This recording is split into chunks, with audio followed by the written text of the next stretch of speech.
Meu nome é Trinity Reis. Tenho 26 anos. Na véspera de Natal, a casa brilhava, a árvore estava iluminada, os parentes riam lá dentro e o cheiro de canela e pinho preenchia cada cômodo. Foi então que meu pai arrastou minha mala até a porta da frente, a jogou bem aos meus pés na neve e gritou: "Seu irmão trabalha como funcionário de banco, com renda estável, e até quando você pretende ficar em casa sugando a gente?" Ele apontou para a escuridão congelante, neve caindo com 23 graus abaixo de zero, e berrou: "Cai fora, inútil." Olhei diretamente nos olhos dele e disse: "Ótimo. Logo você vai implorar pelo meu perdão." Peguei a mala, atravessei a nevasca até o meu carro e fui embora. Eles não faziam ideia de que eu faturava 12 milhões por ano, nem que no segundo em que bateram aquela porta, eu comecei a contagem regressiva para tomar tudo o que eles possuíam. Fica até o final porque o que aconteceu em seguida chocou toda a família e você não vai acreditar em como tudo se desenrolou. Aperta o botão de inscrever-se e ativa as notificações para não perder um segundo. Algumas noites antes, eu ainda morava sob o teto deles. Meu pai, Raymond Reis, chegou em casa depois de mais um turno de 12 horas na fábrica de alumínio onde trabalhava havia 38 anos. As botas dele deixavam rastros molhados pelo linóleo. Minha mãe, Kate Reis, já estava na cozinha, braços cruzados, com o mesmo olhar de decepção que carregava desde que eu tinha 16 anos. E lá estava meu irmão, Landon Reis, 31 anos, vestido em seu terno barato e gravata, se gabando de alguma reunião com cliente que nunca havia acontecido de verdade. Raymond largou a lancheira no balcão com um estrondo, alto o suficiente para balançar os armários. Ele nem olhou para mim de início, apenas encarou o laptop aceso na mesa da sala, onde eu estava sentada com o mesmo moletom que usava havia 3 dias. "Até quando isso vai continuar, Trinity?" ele perguntou, a voz já subindo. "Seu irmão trabalha como funcionário de banco, com renda estável. E você? Até quando pretende ficar em casa vivendo às nossas custas?" Kate entrou na conversa antes que eu pudesse responder. "O Landon acabou de fechar outra conta grande hoje. Ele está crescendo. E você? Passa o dia inteiro aí, clicando nesse computador como se fosse algum tipo de trabalho." Tentei manter a voz calma. "Pai, eu estou trabalhando. Os contratos que eu gerencio pagam mais em uma semana do que." Raymond me cortou com uma risada que não parecia risada nenhuma. "Trabalho. Trabalho de verdade deixa a pessoa cansada, Trinity. Trabalho de verdade põe comida na mesa e mantém o aquecedor ligado. Não é essa fantasia aí nessa tela." Landon se encostou no batente da porta, com um sorriso de deboche. "Sério, mana, talvez já esteja na hora de você tentar preencher candidaturas de emprego de verdade, em vez seja lá do que for essa fraude que você está fazendo." A palavra fraude doeu mais do que deveria, porque a verdade estava guardada em carteiras criptografadas. Eles nunca entenderiam os 12 milhões por ano, já depois dos impostos e royalties, vindos de uma plataforma de diagnósticos por inteligência artificial que eu tinha criado na faculdade e vendido em grande parte para um gigante do Vale do Silício permanecendo completamente anônima. Eu tinha pago o imposto da casa deles no ano passado sem que soubessem. Tinha coberto as parcelas do carro do Landon quando ele ficou atrasado. Fiquei calada porque queria que eles amassem a filha não a conta bancária, mas nada disso importava naquela noite. O rosto de Raymond ficou da cor de carne crua. "Cansei de pagar sua internet, sua comida, seu nada. Arruma suas coisas. Você está fora." A voz de Kate falhou. "Hey, amanhã é véspera de Natal. Tem quase 60 centímetros de neve lá fora. Então talvez o frio finalmente faça ela acordar." Ele rebateu. Ele subiu as escadas furioso e começou a jogar minhas coisas dentro da mala velha que eu não usava desde o ensino médio. Moletons, carregadores, os discos externos que valiam mais do que o caminhão dele. Quando voltou, arrastou a mala pelo chão e deixou-a aos meus pés. "Hoje," ele disse. "Quero você fora hoje." Levantei devagar, fechei o laptop, aquele que guardava as chaves para tudo, e o segurei contra o peito como se fosse armadura. Lá em cima, eu arrumava minhas coisas com mãos firmes, deslizando o servidor portátil, as carteiras de hardware criptografadas, os fones com cancelamento de ruído para dentro das capas de proteção. Cada item custava mais do que qualquer móvel daquela casa. Do corredor, dava para ouvir as vozes deles, baixas mas claras pelas paredes finas. Ela volta até de manhã, Raymond resmungou.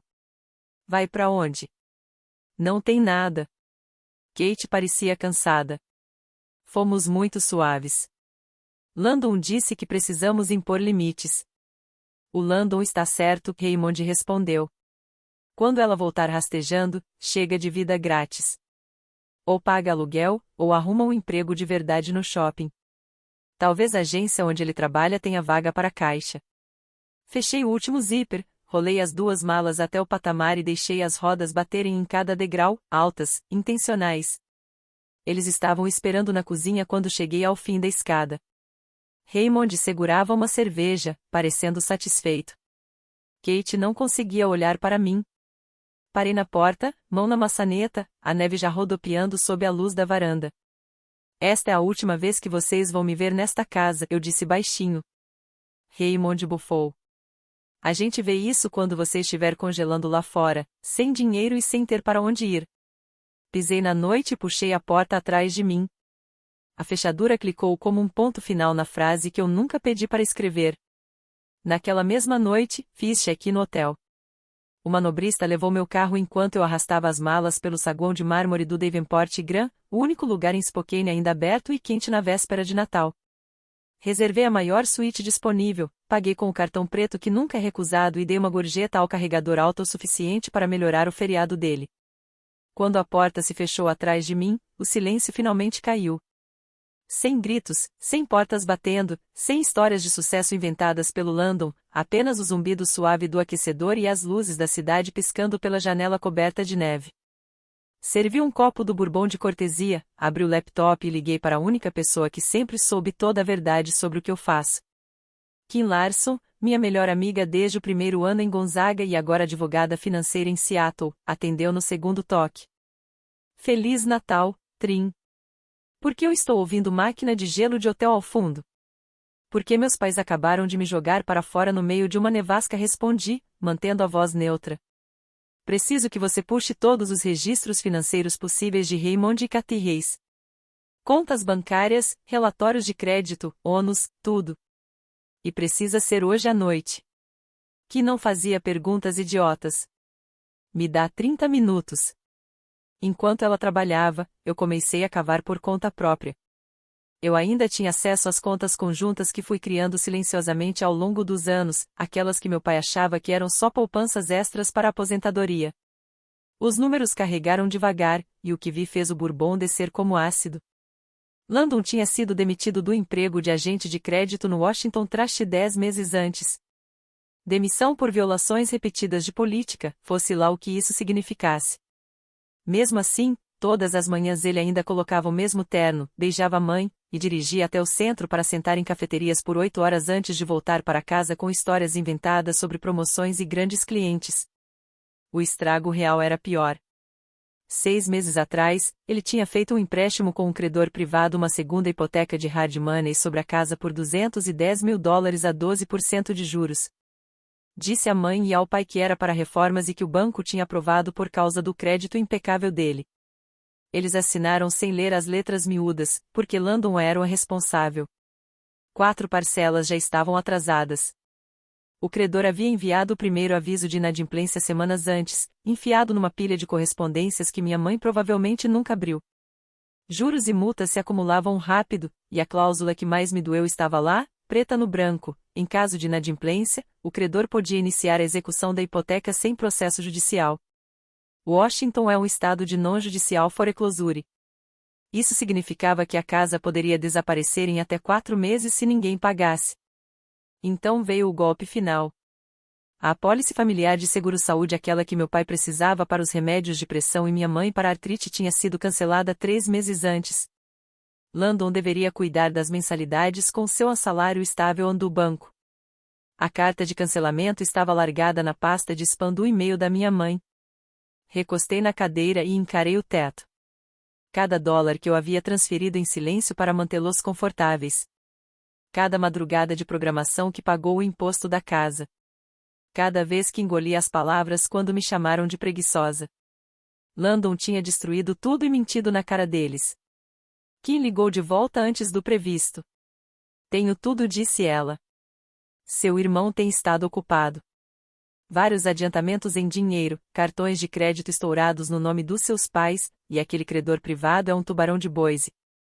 Eles já estão redigindo o aviso de inadimplência. Respirei fundo, devagar. Quanto tempo para comprar a dívida inteira? Perguntei. Credores privados adoram dinheiro vivo. Kim respondeu.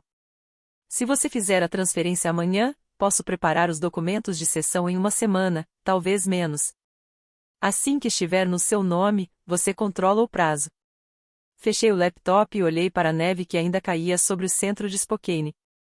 Em algum lugar da cidade, meus pais provavelmente dormiam sob o mesmo teto do qual tinham acabado de me expulsar, acreditando que o filho de ouro resolveria tudo como sempre prometia.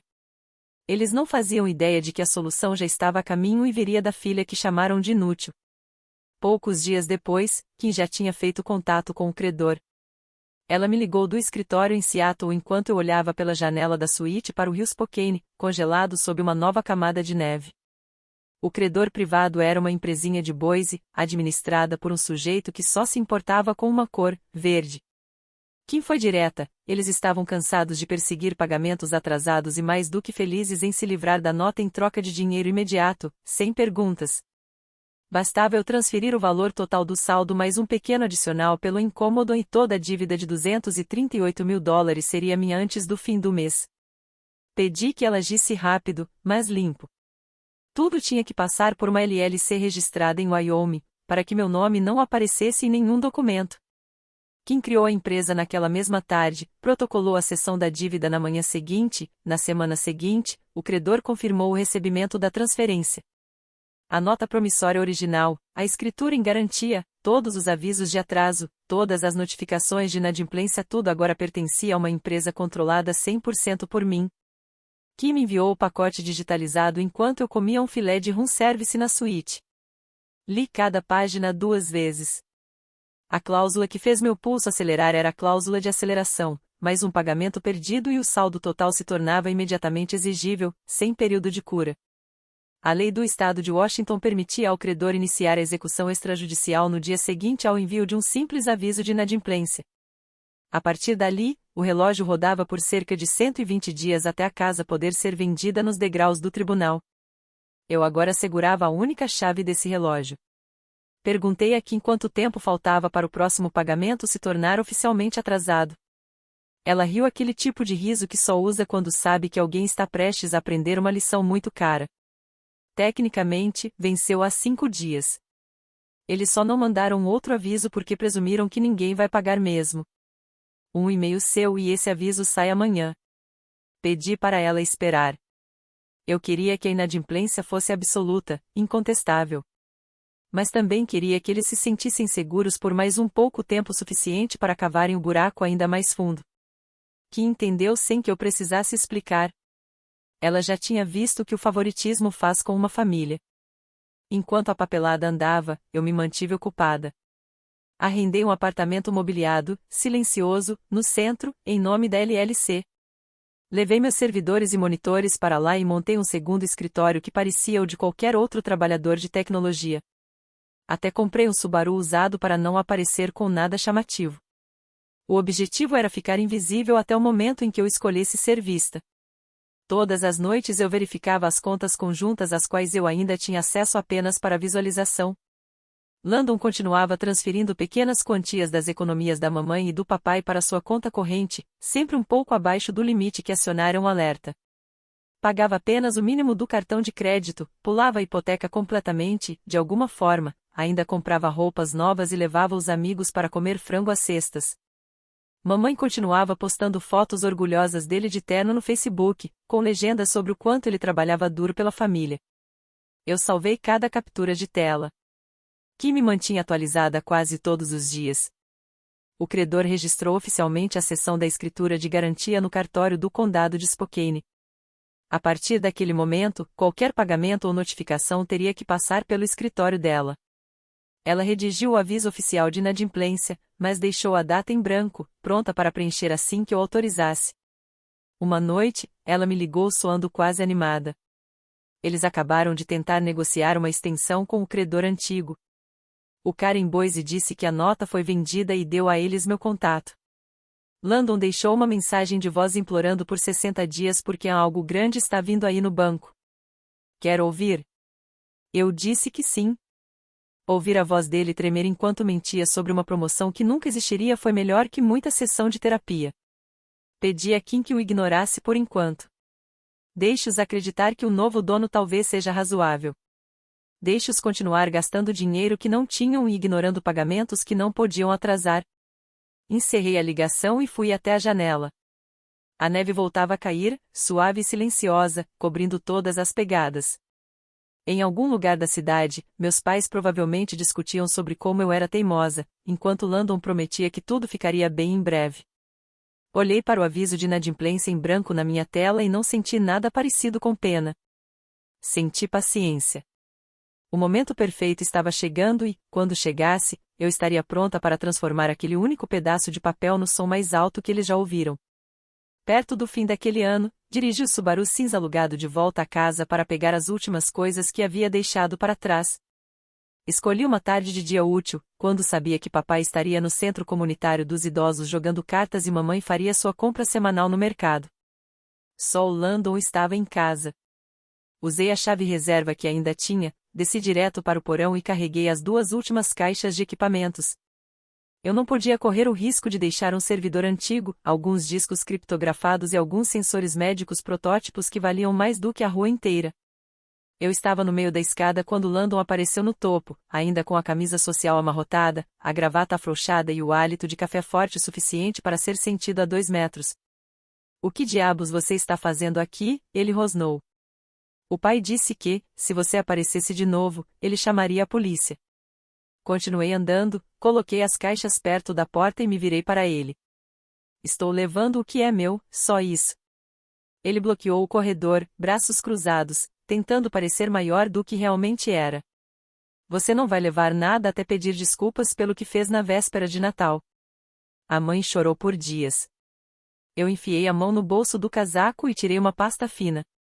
Dentro estavam capturas de tela impressas, a carta de demissão dele do Washington Trash, os recibos da cafeteria com horário de expediente, a mensagem de voz que deixou para aqui implorando por uma extensão que ele não tinha como pagar. Levantei tudo para que ele visse. O rosto dele ficou branco. "Onde você conseguiu isso?" "Não importa," eu disse. "O que importa é que o pai e a mãe ainda acham que você é funcionário do mês enquanto vem drenando eles há quase 1 ano." Ele tentou arrancar os papéis. Eu os puxei de volta. "Me dá isso," ele sibilou. "Você não faz ideia do que está mexendo." Eu dei uma risada curta e gelada. "Na verdade, eu sei exatamente com o que estou mexendo." $238.000, para ser precisa. Pela primeira vez, vi pânico real cruzar os olhos dele. Ele se recompôs rápido e se inclinou para mais perto. "Você acha que é esperta porque fica trancada no seu quarto o dia inteiro? Vou contar para a mãe e o pai que você anda envolvida em algum esquema de cripto, ou pior. Eles vão acreditar em mim." Eles sempre acreditam. Passei por ele, peguei a primeira caixa e levei até o carro. Ele veio atrás, a voz subindo a cada passo. "Se você sair daqui com essas coisas, juro que vou fazer com que eles nunca mais falem com você. Você vai ser a filha louca que roubou a própria família." Coloquei a segunda caixa no porta-malas, fechei e finalmente olhei para ele. "Vai lá e conta a história que te ajuda a dormir. Quando a verdade aparecer, a única pessoa com quem eles vão parar de falar é você." Ele começou a dizer algo, mas eu já estava entrando no carro. Baixei o vidro só o suficiente para acrescentar mais uma coisa. "Aproveita as próximas semanas, Landon. Serão as últimas que você vai passar nesta casa." A boca dele abriu e fechou como se não conseguisse encontrar a ameaça certa. Subi o vidro, dei ré na garagem e o observei pelo retrovisor, parado ali de meias no concreto frio, parecendo menor do que eu já o tinha visto. A visita inteira durou 12 minutos. Eu não precisei levantar a voz nenhuma vez. Eu não precisava. Os papéis no banco do passageiro e a sessão de escritura que estava no escritório daqui já faziam todo o barulho por mim. Uma tarde, no começo do ano, a mãe me ligou chorando tanto que mal conseguia entender as palavras. Ela repetia o nome do pai entre soluços, dizendo que a ambulância tinha acabado de levá-lo para o Sacred Heart depois que ele desmaiou na garagem. Quando finalmente conseguiu falar com clareza, contou que o hospital estava se recusando a interná-lo para exames até que alguém pagasse o depósito, porque o seguro deles tinha vencido meses antes. O setor de cobrança queria $15.000 adiantados só para fazer os exames. Eu já estava vestindo meu casaco enquanto ela falava. Disse que estaria lá em 20 minutos e desliguei antes que ela perguntasse onde eu estava ficando ou porque ainda tinha dinheiro quando eles achavam que eu não tinha nada. Dirigi direto para o hospital, estacionei no acesso da emergência e entrei no departamento de cobrança como se o lugar fosse meu. A mulher atrás do vidro parecia exausta até eu deslizar o cartão preto pelo balcão e dizer para cobrarem o que fosse necessário para um quarto privado, todos os exames e o melhor cardiologista de plantão. Ela passou o cartão 2 vezes só para ter certeza de que não era engano. Aprovou na hora. 10 minutos depois, o pai foi levado para o andar de cima e ligado a máquinas que custavam mais por hora do que ele ganhava em um dia na fábrica. A mãe estava sentada no corredor, do lado de fora do novo quarto, quando eu me aproximei. Ela parecia menor do que eu lembrava. Cabelo sem lavar, casaco abotoado errado. Levantou depressa e me abraçou como se nada tivesse acontecido, como se não tivesse visto o pai jogar minha mala na neve semanas antes. Eu sabia que você viria, ela sussurrou. Eu disse ao RY que você ainda se importava. Deixei ela me abraçar por exatamente 3 segundos, depois me afastei. Onde está o Landon? Ele está estacionando o carro, ela disse, enxugando os olhos. Ele ficou aqui o tempo todo. Claro que ficou.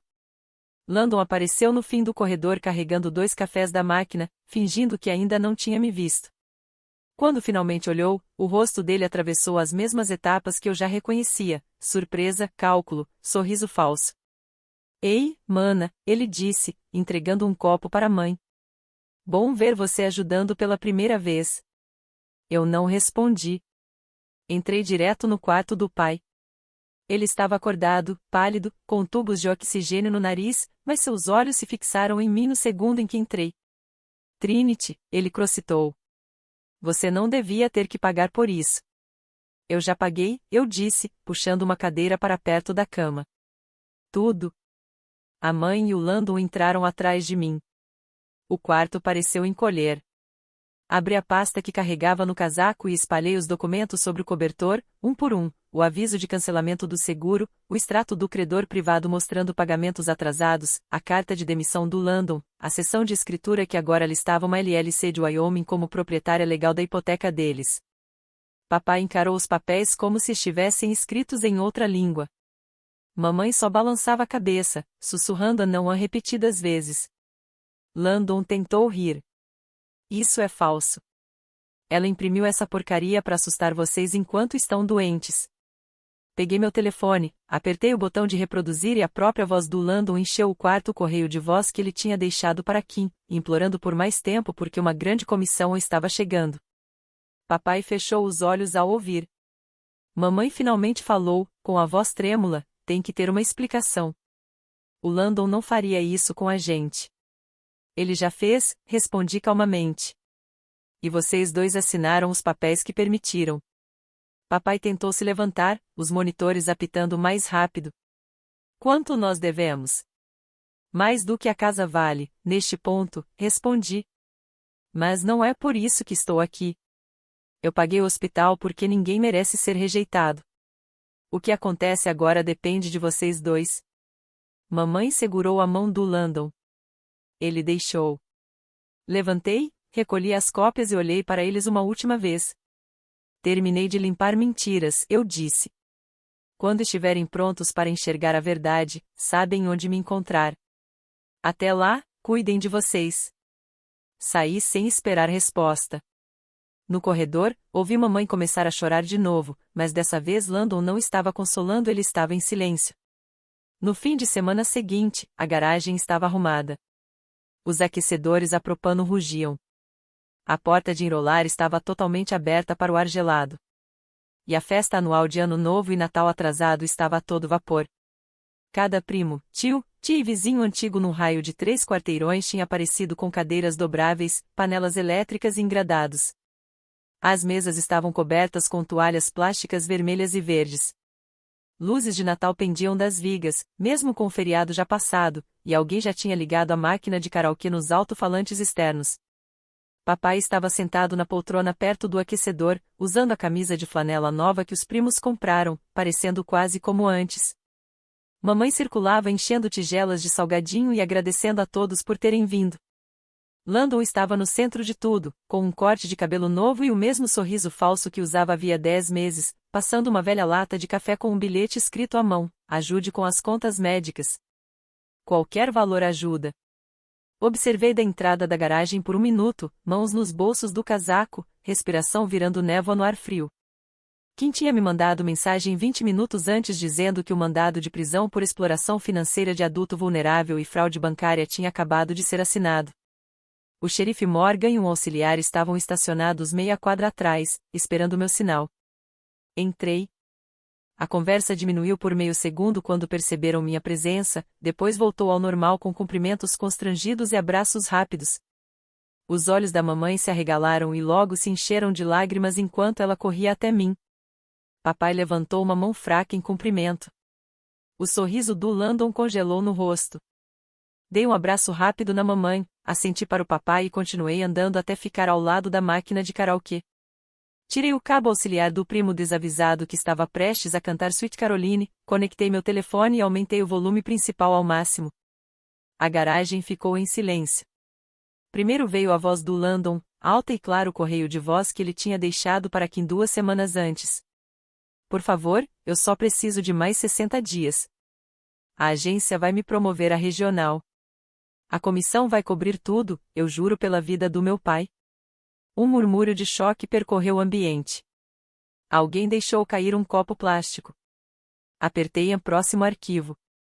Uma segunda gravação, agora do credor privado em Boise. Senhor Reis, a nota foi vendida. Qualquer comunicação futura deve ser feita pelo novo advogado. Depois Landon de novo, praticamente chorando: diga a eles que eu vou conseguir o dinheiro. Eu só preciso de uma extensão.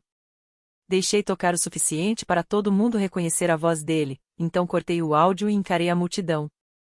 Eu paguei a conta do hospital do papai, eu disse, com a voz firme. $42.000. Nenhum de vocês precisava colocar um centavo naquela lata. Abri a pasta que carregava e comecei a espalhar documentos sobre a mesa mais próxima como um dealer distribuindo cartas. A carta de demissão do banco. Os extratos do credor privado mostrando cada pagamento atrasado.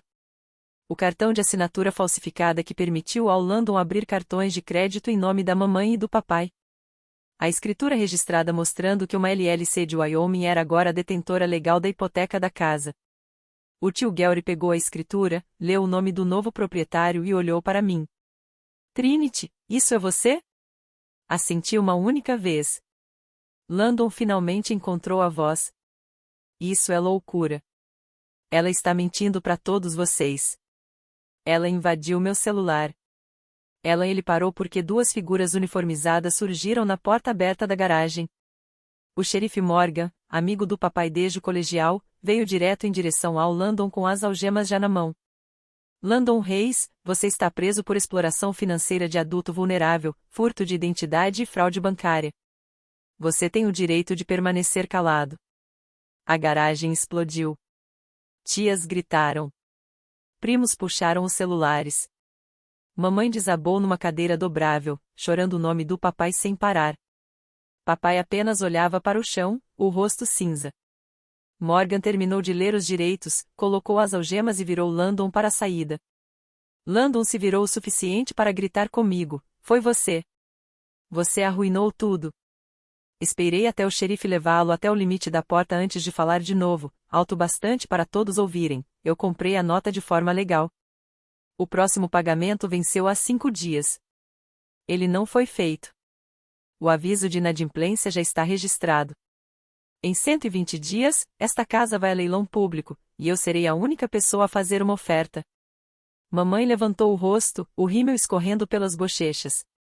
Trinity, por favor. Ele é seu irmão. Encarei seus olhos sem piscar. Ele deixou de ser meu irmão no dia em que decidiu que a vida de vocês valia menos do que as mentiras dele. O xerife Morgan me deu um pequeno aceno e levou Landon para fora, na neve. As luzes vermelhas e azuis pintaram as paredes da garagem quando a viatura partiu. Desconectei meu telefone, passei por cima de cerveja derramada e guardanapos amassados, e saí da mesma forma que entrei. Ninguém tentou me parar. Alguns meses depois, eu estava na calçada observando o caminhão de mudança se afastar da antiga casa com os móveis do Raymond e da Cathy lá dentro. A venda de execução hipotecária aconteceu exatamente como programado. Ninguém apareceu para dar lance. Comprei a propriedade por menos da metade do que já valeu um dia, paguei à vista pela LLC e assinei os documentos finais na mesma tarde. A conta bancária que um dia guardou as economias de toda a vida deles estava vazia. As chaves da casa agora pendiam no meu chaveiro. Mamãe e papai se mudaram para um apartamento de um quarto no lado norte de Spokane, do tipo com paredes finas e lavanderia com moedas no porão. A aposentadoria do papai mal cobria o aluguel e os remédios. Mamãe conseguiu um emprego meio período no mercado onde costumava fazer compras. Eles nunca me pediram um centavo, e eu nunca ofereci. Landon foi condenado a 5 anos em prisão federal após se declarar culpado para evitar uma pena maior. O juiz chamou o caso de um dos exemplos mais claros de abuso financeiro contra idosos que ele já tinha visto. Landon perdeu o direito a visitas no primeiro ano porque continuava tentando tocar esquemas por dentro da prisão. Fechei o apartamento em Spokane, enviei os servidores para uma nova instalação na Califórnia e voei para o sul na mesma semana. Troquei todos os meus números de telefone, deletei todas as contas sociais que eles poderiam encontrar e programei todo o e-mail vindo de um endereço Reis para ir direto para a lixeira. A única coisa que ainda restava deles na minha vida era uma casa que já não lhes pertencia e uma filha que eles já não tinham mais. Algumas famílias se mantêm unidas por amor, outras por hábito, e algumas apenas pelas histórias que escolhem acreditar. Quando as histórias desmoronam, às vezes a família desmorona junto. Aprendi que sangue não garante lealdade e que o silêncio pode custar mais do que qualquer dinheiro. Há pessoas que você só pode amar à distância e há pessoas que é melhor nunca amar. Esse é o fim da minha história.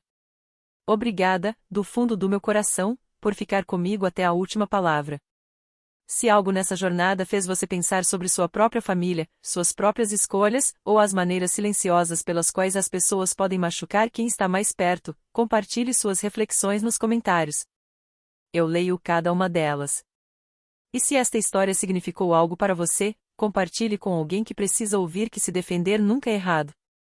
Vejo você na próxima.